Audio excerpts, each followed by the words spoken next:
This Torah class is brought to you by TorahAnytime.com. People ask, who are these kids? I say, I don't know. I'm doing my wife a favor. I'm watching, or I'm just watching now. I'm babysitting for the day. That would be very convenient, but you can't say that. But Rabbi Yehuda says, in terms of our relationship with Hashem, if we act like children, we're children. If we don't act like children, we're Hashem's servants. But as you remember from Tu B'Shvat, Reb Meir holds what? Say it. Bein kach u bein kach. Nikrambam. We're always the beloved children of Hashem. Says Chassam Sofer.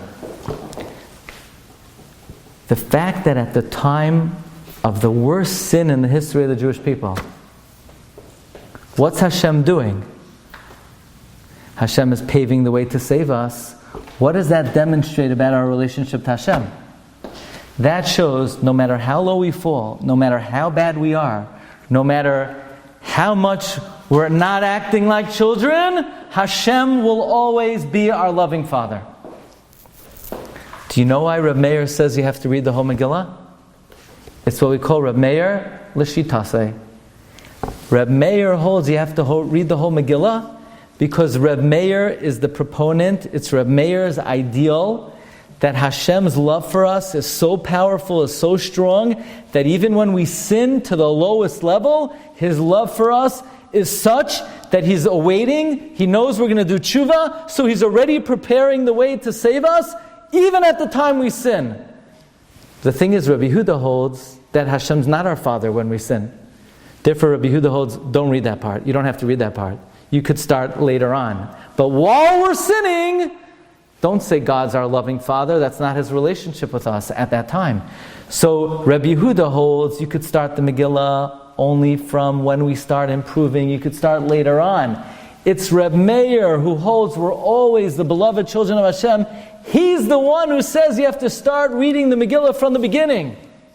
Now, we started off by saying that we never paskin like Reb Meir, but there is one exception.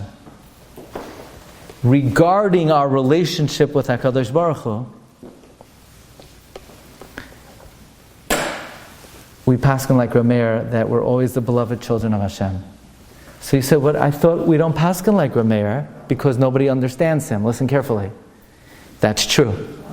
When it comes to every other halacha, we don't paskin like Reb Meir because nobody understands Reb Meir. But what our relationship is with Hashem, that's noigeya Hashem. Hashem for sure understands Reb Meir. So when it comes to what our relationship is with HaKadosh Baruch Hu, regarding that we paskin like Reb Meir. And just like we paskin like Reb Meir, we're always the beloved children of Hashem, we also paskin like Reb Meir that you have to read the whole Megillah because it's the same exact opinion. It's the same worldview. It's not a different machlokes. It's what we call l'shitase. It's a lamdasha term. Okay, it's good. You need to know these kind of things. L'shitase. Get those words down. You might need to throw it out at somebody one day. L'shitase. It's Reb Meir l'shitase. It's Reb Meir in accordance with his general worldview. It's not two different disputes. How much of the Megillah do you have to read? And what's our relationship with HaKadosh Baruch Hu? Reb Meir, who holds our relationship with HaKadosh Baruch Hu, is that He's always our loving Father, says you better start from the very beginning of the Megillah, because the main miracle of the Megillah is while we're sinning and eating at the Suda of Achashverosh, then Hashem is orchestrating and paving the way to save us. Okay, 2 points. Okay, one is beautiful, the other one is very beautiful, but it's very deep. Let's start with the first one. Does anybody know? Is there any Yom Tif that the mitzvah of the Yom Tif is to give tzedakah? No, just Purim. Why is there a mitzvah to give tzedakah on Purim? You ever wonder? By the way, what's the most important mitzvah of Purim? Matanas Avyonim. The Rambam says, spend more money on Matanas Avyonim than any other mitzvah, because ein lecha simcha mefayara ela l'sameach leiv aniyim. There's no greater joy than to bring joy to the poor.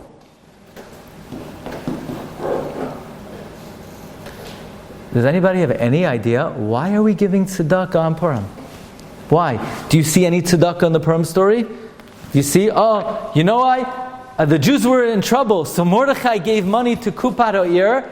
It said, press 6 for an instant Yeshua. He pressed 6, and then the miracle of Purim happened.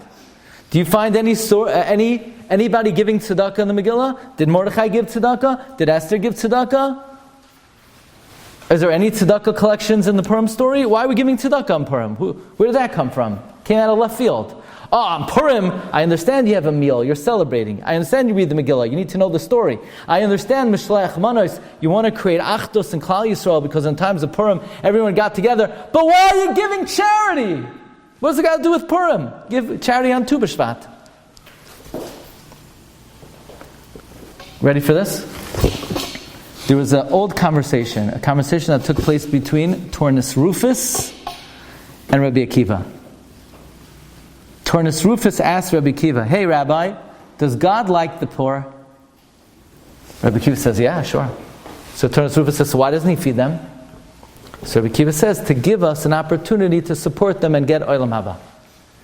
So Tornus Rufus says, in my opinion, if you give tzedakah, you're going to go to Gehenna. Rabbi Akiva said, why? What's wrong with giving tzedakah?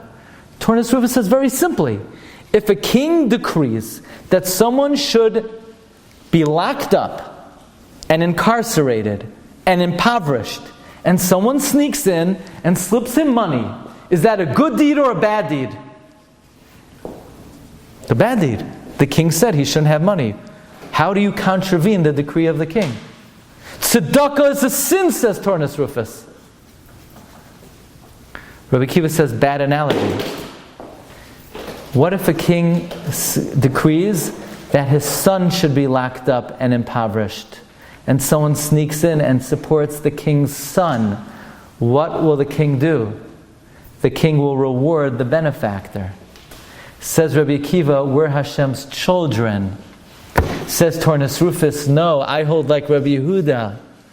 You're the servants of Hashem. Says Rabbi Akiva, I hold like Rabbi Meir. We're the children of Hashem. What does the mitzvah of tzedakah demonstrate? To give tzedakah to another Jew, what does that demonstrate about our relationship with Hashem? Would Rabbi Yehuda hold you could just go around giving tzedakah? Do you know on Purim there's a halacha, I'm sure, kol ha-poishet yad, nice and light, anyone who sticks out their hand, you give them. Someone calls, my third cousin lost his goldfish, I'm collecting for the Toimche Goldfish Fund. So you give them, right? You don't pay attention to exactly what they're collecting for. On Purim, you give to everybody. Why? Why do you think we give tzedakah on Purim? Giving tzedakah on Purim demonstrates what about our relationship with Hashem? That we are the eternal children of Hashem, and even if we sin and we're undeserving, Hashem not only will save us, Hashem already put into motion the Yeshua. All we need to do is open our eyes and be zoicha to see it. Now, you ready? This is very deep. You think you can handle it? You hope so? Yeah. Say yeah. You could handle it. You ready for this?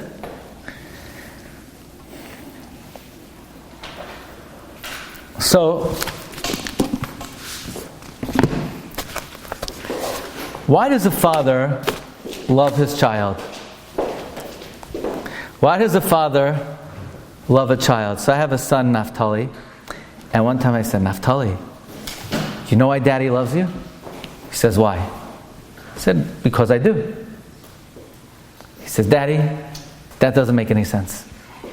And it's true. It doesn't make sense. It's not a logic.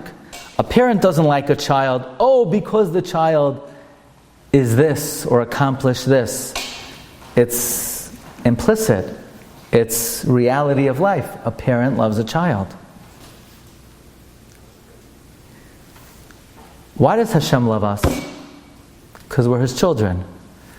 What does it mean we're His children? How are we the children of Hashem? You ever wonder that? What does it mean Hashem's our father? So the Chida's great-great-grandfather, the Chesed Avram, writes, the same way, what's a parent's relationship with a child? The parent the child is part of the genetic code of the parent. The child is a part of the parent. The parents contribute the genetic makeup of the child. The child is a part of the parent. In the same way, the neshama of a Jew is a chelek elokah. We're a part of Hashem.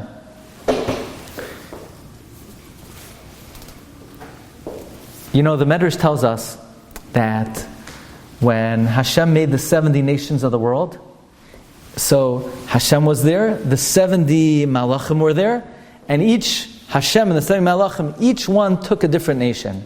So the angel of North Korea took North Korea, and the angel of Iran took Iran, and the angel of Jordan took Jordan, and God took us. And God said, I like my lottery pick. You know, Ki chelek Hashem amai. We're God's pick. We're His lottery. We're His lottery. Why? It's just a fact of reality. We belong to HaKadosh Baruch Hu. He doesn't love us. Oh, you know, a person should never say, you know why Hashem loves me? Because I daven really well. You know why Hashem loves me? Because I do a lot of mitzvahs. Hashem just loves you. It gives Him nachas when you do the right thing, but that's not why He loves you. At the end of the day, why did Hashem save us in the time of Purim? Is it because of something we did? You know why Hashem saved us? Haman, because he cast a lot, it reminded Hashem of something. When Haman cast a lot to destroy us, it reminded Hashem that we are His lottery pick. We are His chelek. We belong to Him. We're His children.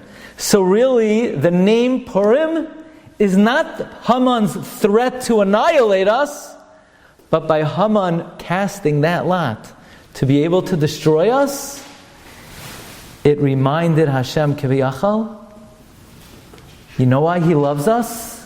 Because He just does. Haman's pour backfired on him. Haman was casting a lot to pick the best time to destroy the Jewish people, but by Haman casting that lot, it reminded HaKadosh Baruch Hu that His love for the Jewish people is just a reality of existence. It's a reality of life. He's our Father. We're His children. So therefore the name Purim is not really the threat of Haman. The threat of Haman is what backfired and saved the Jewish people. Purim, we are the beloved lottery pick of the Jewish people. You know when else we make a lottery? Another time of the year. Very good, Yom Kippur. We take 2 goats. They look identical. They're the same height. They're the same color. They're the same size. And we make a lot. One goes to Hashem and one goes to Azazel. Why in the world? It's the holiest day of the year. It's bingo time. Let's go, lottery. Here are the winning numbers. Why are we making a lottery on Yom Kippur? The answer is because on Yom Kippur we're trying to access kapara, and it's critical, it's vital to remind Hashem why He loves us. He loves us because we're just His lottery pick. It's a reality of existence. It's a reality of life. The Rebbeinu Shalom is our Father, and we are just plain, pashut, the children of Hashem. He didn't choose us because of our mitzvahs. He didn't choose us because we're worthy. We, the Jewish people, are just the beloved children of Hashem. The Chidah writes, the Yesod of Kol HaTorah Kula, the fundamental principle in the Torah from the day we left Mitzrayim until now, is that we are the beloved children of Hashem. We just are. Somebody say, hey, that's prejudice. You're walking with your son. You say, hey, that's prejudice, that's bias. Why do you love him and not me? What do you mean? Because he's my son. That's why. There's not a reason. There's not a rationale. There's not a logic. So, Hashem wanted to show this to us in the times of Purim. And He dafka orchestrated the Yeshua at the lowest moment in the time of the history of the Jewish people. We'll end off with one Gemara. The Gemara tells us that when you're writing a Megillah, raise your hand if you're a sofer and you write Seperate Torah. Okay, just checking. Okay? No mezuzahs. Tefillin. Okay, good. Just making sure. I just spoke in London. There, they don't get any of my jokes. Here, at least see a little bit, you know? They're very serious over there. They don't understand American humor. They sit there very proper. Here, a little bit, or I could tell you're trying to humor me a little bit. But in the Gemara tells us that when you're writing a Megillah, you cannot write a Megillah Ba'al Peh. You must write a Megillah from an already pre-existing Megillah. You have to open up Megillah A and you copy it to Megillah B. You can't write a Megillah Ba'al Peh. The Gemara asked, but Rav Meir once went to Asia and he wrote a Megillah Ba'al Peh. Says the Gemara, Rav Meir's different. Rav Meir, he would look ahead and it's like the Megillah was in his mind's eye. There's only one person in history who was able to write the Megillah by heart. You know who it was? Rav Meir. You know why? Because he is the Megillah. Because the theme of Megillas Esther is Benkach u'Benkach Mikraim Banim. And yes, we mentioned that theme on Tu B'Shvat, but we're going to mention it again now. Because the theme of Megillas Esther is that even at the time that we were committing the worst sin in our history, Hashem said, I'm going to choose that moment to begin paving the way to save you, to demonstrate that my love for you is immutable. And therefore on Purim, we engage in the one mitzvah that demonstrates whether this Jew is worthy or not. We give him tzedakah because we're demonstrating we are all the beloved children of Hashem. And therefore a mayor was authorized to write the Megillah by heart. Because Meir, his soul is Megillas Esther. And therefore Meir says, Tzarech likrois kula. You have to read the whole thing. So Megillas Esther is something that the Jewish people can never separate from. So we didn't accept it as a Yom Tif, and we can never make Havdalah. We always and eternally connect to the light of Megillas Esther. Thank you very much for your kind attention. Afreilchen Purim, you have a question? Yeah, so why Dafka by Havdalah to be remembered? No, so let's say like this. Since we have to take leave of Shabbos,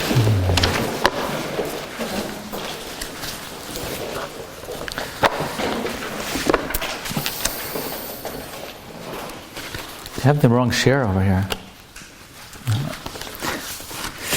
Okay, good evening everyone. Bruchim Habayim. It's the week of Purim. Purim is my favorite subject. Actually, my grandfather, Zechatzak Levracha, passed away a couple years ago. He was 106 years old. He was a Holocaust survivor. His name was Mordechai. His bris milah was on Tainus Esther. And my grandmother didn't know when her birthday was, so my grandparents always celebrated their birthday on Purim. Because my grandfather had his bris this time of the year, and they were Holocaust survivors, and they saw Amalek. My grandfather saw Eichmann, he saw Dr. Mengele. So Purim was their Yom Tov. I would like to share with you tonight, but how long am I going for? How long is this? Remind me. 3 hours? No, what is it? 40 minutes? Yeah, something like that? Something like that. Okay. I want to present to you tonight a perspective on Purim that Be'ezus Hashem we could apply to how we think about events that are happening in the world and how we can live our own lives. So let's just review the basic story. So Achashverosh orders Vashti, come display yourself, and Vashti refuses. So Achashverosh executes Vashti. And then now we're looking for a new queen. And somehow Achashverosh finds out about Esther. And Esther wins the contest. And Esther becomes the queen. And Mordechai overhears the plot to kill the king. And then Esther tells the king. And Mordechai is inscribed in the book of remembrance. And after all of that, the Megillah says, Achar hadvarim ha'ela. After all of the above mentioned facts, after Vashti is executed, after Esther is the queen, after Mordechai is written in the book of remembrance, Achar hadvarim ha'ela, Gidal hamelach Achashverosh es Haman. Only then Haman rises to power. Only then Haman ascends to be second in command. After all of the above mentioned, says the Gemara, no kidding, after everything that has happened. It couldn't have happened before. It says the storyline, and then it says that Haman rose to power. Why does the Megillah have to say, Achar hadvarim ha'ela? It's obvious. To which the Gemara says, after Hashem created the refuah to the Makkah, only then did Hashem bring the trouble of Haman. Says the Gemara, this is not an isolated incident. Don't think this was a one-time occurrence where Hashem first set into motion the salvation. Don't think this was like a one-time thing where first Hashem makes Esther queen and has Mordechai written in the book of remembrance, and only then in the Purim story Hashem brought the trouble of Haman.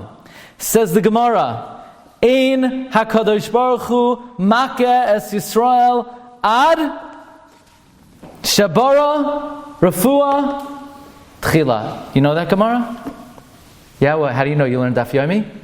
No, you heard it, yeah? You're familiar with that Gemara. HaKadosh Baruch Hu does not cause any pain or trouble or difficulty unless He creates the refuah first. You ever wonder, we say in the Megillah, and we say every Matzah Shabbos, actually, there's a very interesting thing. I'm very glad you reminded me. Thank you very much. You know, every Matzah Shabbos, it's very interesting. We say, as part of Havdalah, Hinei kel Yeshua siyaftach. We say, Ki aziv v'zirmaska Hashem ahil Yeshua. And what else do we say? La Yehudim haisa'ira v'simcha v'sasain v'ikar. You ever hear that pasuk? Where does that pasuk come from? Megillah, it's one of the 4 psukim of Yeshua. Everybody says it together. Do you ever wonder why of all the psukim in Tanakh, every Matzah Shabbos, we invoke Purim? You ever wonder about that? Here it's Matzah Shabbos. It's Saturday night. Shabbos is over. It's not Purim. It could be in the winter. It could be in the summer. It could be in the spring. It could be in the fall. And what do we mention in Havdalah? Purim. La Yehudim Hoysa. Not only that, it's the only pasuk that everybody says out loud. Right? We don't say everyone together, Hinei kel Yeshua siyaftach, but we all say, La Yehudim Hoysa. Why do we do that? And not only that, it's the only pasuk that we add, Kain Tiyeh Lanu. We want it to be for us. So interesting, every Matzah Shabbos we invoke Purim. But that's not the only mention of Purim in Havdalah. There's a very interesting halacha that maybe not everyone is so familiar with. Most people, when they smell besamim, what do they smell? What's their besamim? Cloves. Right? What do you have? The lights are on. Both lights are on? Yeah. Cloves. You know what cloves are? Besamim, right? There's actually a halacha. It's considered ideal to put into the besamim hadassim. We do that. If you come to the Glatstein house, Matzah Shabbos, you're invited to see ideal besamim. Besides cloves, there's supposed to be hadassim. It's brought in the Beis Yosef.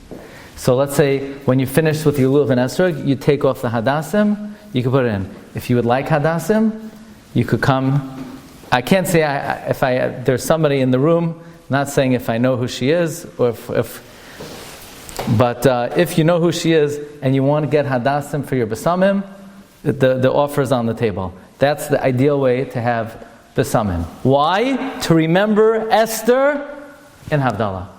Why are we remembering Esther and Havdalah? Yeah. Why do you have to remember Esther and Havdalah? Do you remember Miriam Hanaviah in Havdalah? There are a lot of other great tzaddikim, the tzadkaniyos that you could think about in Havdalah. Why do we dafka remember Esther and Havdalah? In fact, Sam Sofer says something very interesting, that the two, the fire of Havdalah has to be 2 wicks, right? You can't just make Havdalah on one candle. The 2 wicks of Havdalah represent Mordechai and Esther. So here it is, it's a random Matzah Shabbos, it could be in January, Purim's a couple months away, and you have this whole ritual, and it's basically all about Purim. You're smelling besamim with hadassim in it to remember Esther. You're saying La Yehudim Haisa'ira v'Simcha v'Sasam Vikar. The 2 wicks represent Mordechai and Esther. So I want to share with you something very interesting.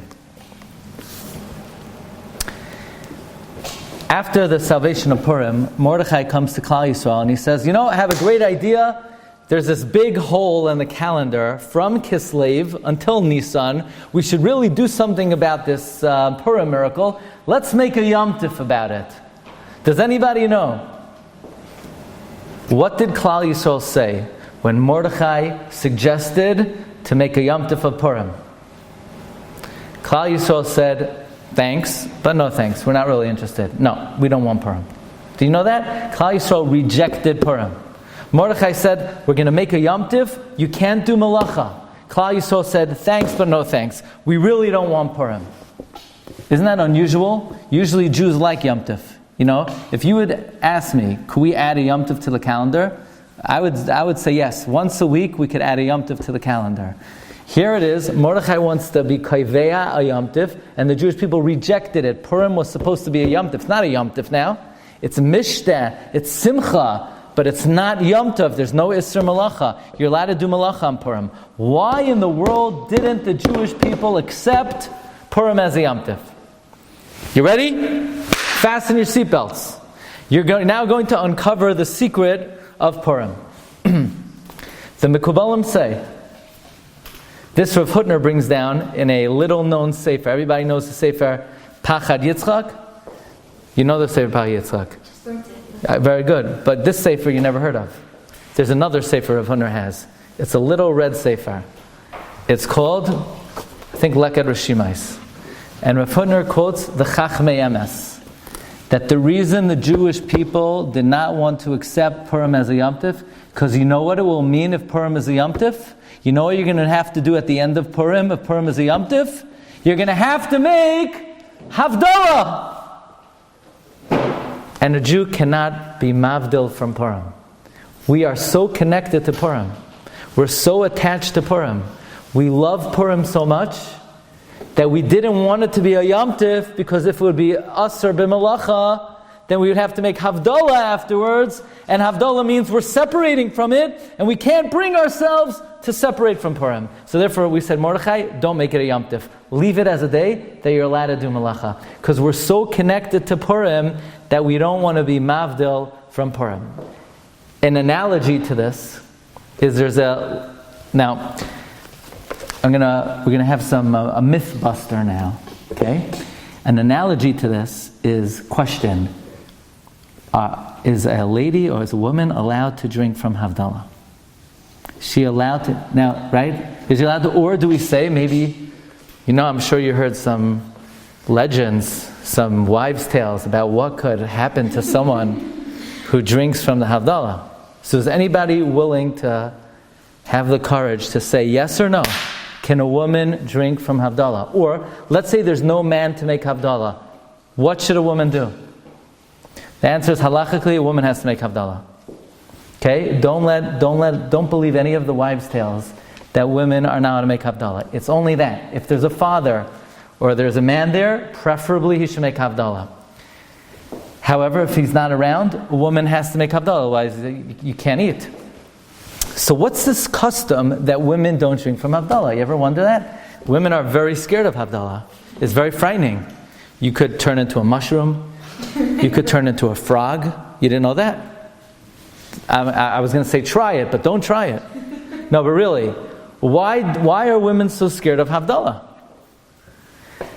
So there's a sefer, Shal Sechuvas Mishnah Sachir, of Rabbi Yisachar Teichtal. And in it, there's a haskama from Rabbi Yosef Chaim Zonnefeld, who says the reason why women don't drink from Havdalah is that women are so connected to Shabbos. They have such a kesher nafshi to Shabbos, they can't bring themselves to be mavdil from Shabbos. They live with Shabbos the whole week, that they can't bring themselves to separate from Shabbos. So therefore they refrain from drinking. Do you remember Sarah's tent? In Sarah's tent, the candles burnt from Friday to Friday, right? Why do the candles burn from Friday to Friday? Because for Sarah, she was connected to Shabbos the whole week.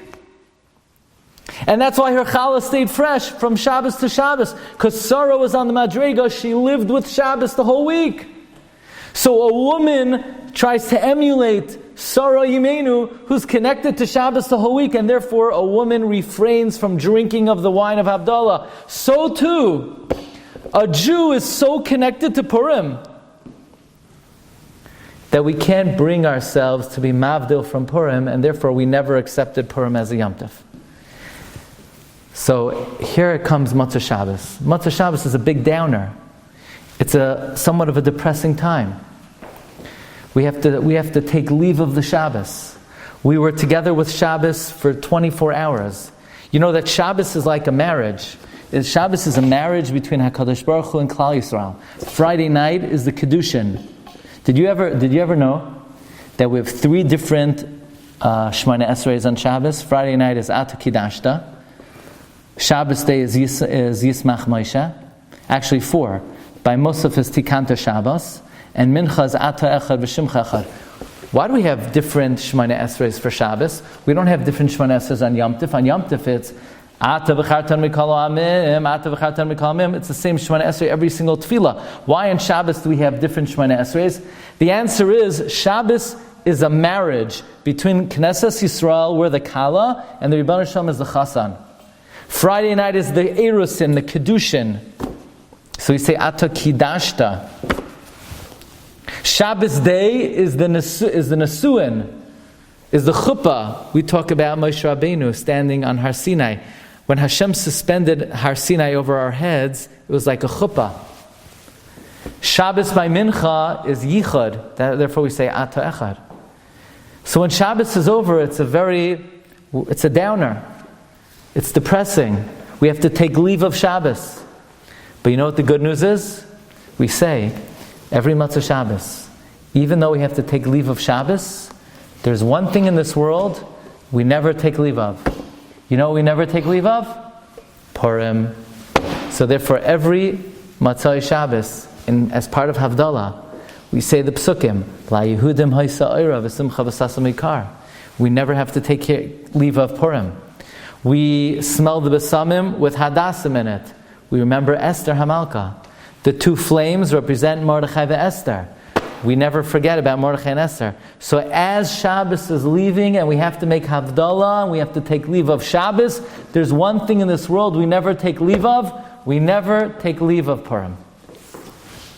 So, back to La Yehudim Haisa Ira. You ever wonder? La Yehudim Haisa.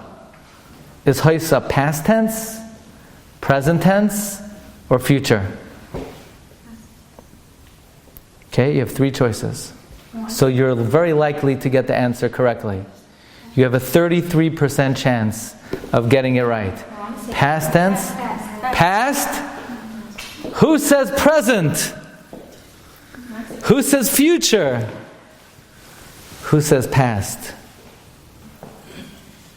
Who's not present? Past tense, you got it right. Past tense. La Yehudim Haisa Oira. To the Jews, had Oira. Why past tense? Why do we say Haisa? Says the Chidah very simply, because when Hashem brings a Yeshua to Klal Yisrael, He doesn't bring it then. It was present the whole time. It always existed. Ein HaKadosh Baruch Hu makeh es Yisrael elam kein bari lahem Yeshua tchila. Now this is a very encouraging thought, and there's a very important idea. Because very often in life, a person has a challenge, a person has a difficulty, a person has something that they're dealing with in whatever area of life it may be. Parnasa, whether it's family, whether it's personal, whether it's physical, whether it's emotional. People have challenges in life. And sometimes a person thinks, well, that challenge that I have, forget it. There's no way out of that. It's hopeless. It's helpless. I'm never going to get out of that situation. But what we learn from this Gemara is no, just the opposite. Not only is there a way out, but HaKadosh Baruch Hu created the solution and the remedy and the way out before He even created the problem to begin with. Ein HaKadosh Baruch Hu makeh es Yisrael elam kein bored refuah tchila. The Rebbeinu Shalom never brings a difficulty unless He first creates the Yeshua. Now, the Stipler brings the famous story of Hagar and Yishmael. So Avraham and Sarah chased Hagar and Yishmael out of the house. and they're walking in the desert, and they have nothing to drink, and their water supply is low, and Yishmael was close to death. And Hagar takes Yishmael, and she puts Yishmael off to the side because she can't bear to see his death. And what does the pasuk say? Does the pasuk say Hashem created a well? No. Does the pasuk say Hashem made water or brought water to them? No. The pasuk says, "Vayifgach Elokim eseineha vatera be'er mayim chayim." Hashem opened up her eyes. So let's think about that.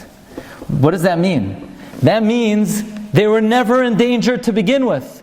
There was never a challenge to begin with. There was not a difficulty. The Rebbeinu Shem had the water there before Hagar even thought that there was a drought. So from here we learn that every difficulty in life, it's not that a person has to daven, Rebbeinu Shem, create the Yeshua. Rebbeinu Shem, give me the... No, Hashem already created the refuah. Hashem already created the salvation. The solution has already been put into place. It's just, we have to daven, the Rebbeinu Shem should open up our eyes, that we should see it, we should be zoichet to it, and we should access it. So this is one of the great important lessons of Purim, that all the difficulties that a person has, it's not that Hashem has to create the Yeshua, it's not that Hashem has to create the refuah. The refuah is there, the Yeshua is there, the remedy is there, we have to be zoichet to see it. There's a very interesting question on the Megillah. Okay, a little trivia question. The name of the upcoming Yom Tif is... unbelievable. Purim. What? You sure? Yeah. Very good. Does everybody agree with that big chiddush? Because you said that Purim isn't the Yom Tov. Oh, no, I'm not that tricky. No. The upcoming calendar date on the 14th of Adar is Purim. What does Purim mean? Lottery. Isn't that an unusual name for the Yom Tif? Lottery? Let's think about the names of the other Yom Tovim. Usually we pick a name of a Yom Tif that denotes the Yeshua, that denotes the salvation. So on Pesach, Hashem saved us by jumping over the house. On Sukkot, Hashem saved us by putting us in the clouds of glory. On Ani Akavet Sukkos. Every Yom Tif is named after the Yeshua, the salvation. Not Yom Kippur. Yom Kippur is not necessarily commemorating a Nes. Yom Kippur is it is. Hashem saves us by forgiving us. So, I mean, Kippurim is atonement. So actually, it's pretty much saying what the salvation is. Typically, a Yom Tif is named after the salvation. It wouldn't be that good of idea to name a Yom Tif based on the threat that they were going to annihilate us, right? What makes sense, Chanukah should be named Shmad because Antiochus wanted to cancel out the religion. But think about Purim. Purim, the lottery. The lottery is the instrument that Haman used to set a date to destroy the Jewish people. Why would we name Purim based on the threat of Haman? Isn't that unusual? Isn't that strange that the name of the Yom Tif should be Purim after the lottery? Why would we name Purim after the lottery? Now, there's a very interesting discussion in the Gemara. How many prakim are in Megillas Esther? This is a tough one. 10. There are 10 prakim in Megillas Esther.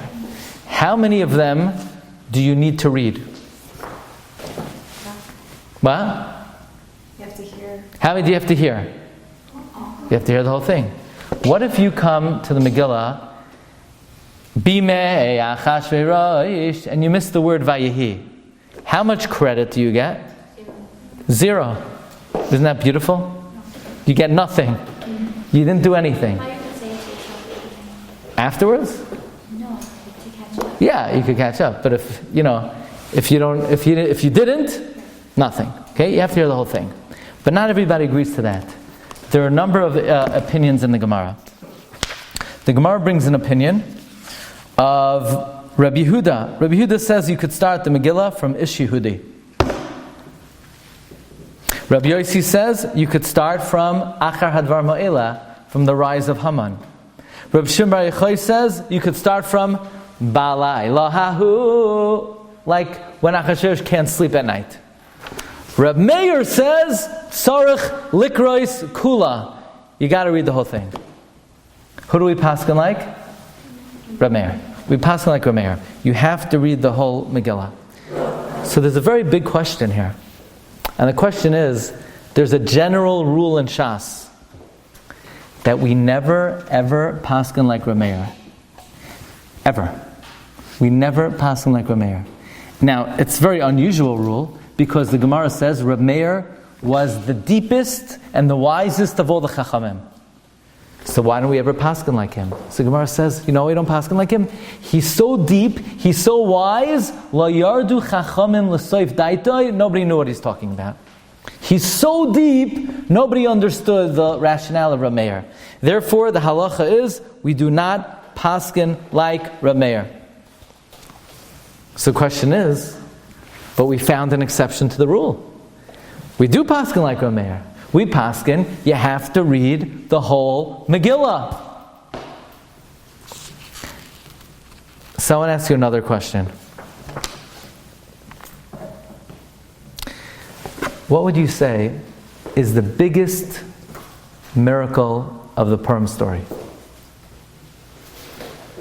What was the biggest miracle? If you could point to one narrative or one incident, could you point to any specific incident and say, that's the biggest miracle of the Purim story? So Chassam Sofer says, well, what's the miracle? That Achashverosh got angry at Esther? At Vashti? He's a Persian king. He always got angry. What's the chidush that he got angry at Vashti? That's not a miracle. The fact that he married Esther, the Gemara says Esther was one of the 7 most beautiful nashim that ever lived. So it's not a miracle that he married her. What's the miracle? That Mordechai overheard the plot to kill the king? I don't know, he overheard it. That's such a big miracle. What's the miracle? That Achashverosh killed Haman? Why is that a miracle? Haman wanted to kill his wife. Think about the story. What exactly is the miracle of the Purim story? But he didn't kill Esther when she came. That he didn't kill Esther? I don't know. He was taking good meds that day, and he was in a good mood. Like, well, what was the big miracle? Says Chassam Sofer, the miracle of the Purim story is, if I were to ask, when did Hashem begin to set things into motion to bring about the Yeshua, right? Hashem is orchestrating everything. He's putting everyone into place. He's making sure Mordechai is in the book of remembrance. He's making sure Vashti doesn't listen to Achashverosh. When did Hashem begin to set things in motion? Okay, put that aside for a moment. Next question. What was the single gravest sin the Jewish people ever committed in history? Because of the sin, Hashem allowed someone to make a decree to annihilate the Jewish people. What was the single greatest sin in the history of the Jewish people? Do you know the answer to that question? What was the worst Aveira we ever did? The Meraglim. Well, by the Meraglim, Hashem never said He's going to destroy everyone. By the Egel, after the Egel. By the way, by the Egel, Hashem never told Klal Yisrael He's going to destroy them. He told Moshe He's going to destroy Klal Yisrael. Klal Yisrael never knew. When in our history did we find out that someone made a decree that He's going to annihilate us? There we go. The sin of eating at the Suda of Achashverosh. That was the single greatest sin in history, that because of that sin, Hashem allowed Haman to make a decree to annihilate us. Could somebody please tell me? If that moment was the gravest sin in our history, what was Hashem doing at that moment? He was paving the way to save us. He was orchestrating events at the time of the worst sin we ever committed. Hashem was orchestrating events that if we were to do tshuva, He was going to save us. So let's study that for a moment. While we're falling to the lowest moment in the history of the Jewish people, what is Hashem doing for us? Killing us. He's paving the way to save us. Why is Hashem doing that? Does that make sense? Does it make sense that at the time the Jewish people are falling to the all-time lowest moment, the Rebbeinu Shalom is paving the way for the greatest salvation? What does that demonstrate in terms of Hashem's relationship with the Jewish people? So let's study that for a moment. What is Hashem's relationship to us? Is He our second cousin? Is He our father-in-law, our mother-in-law? What's Hashem's relationship to us?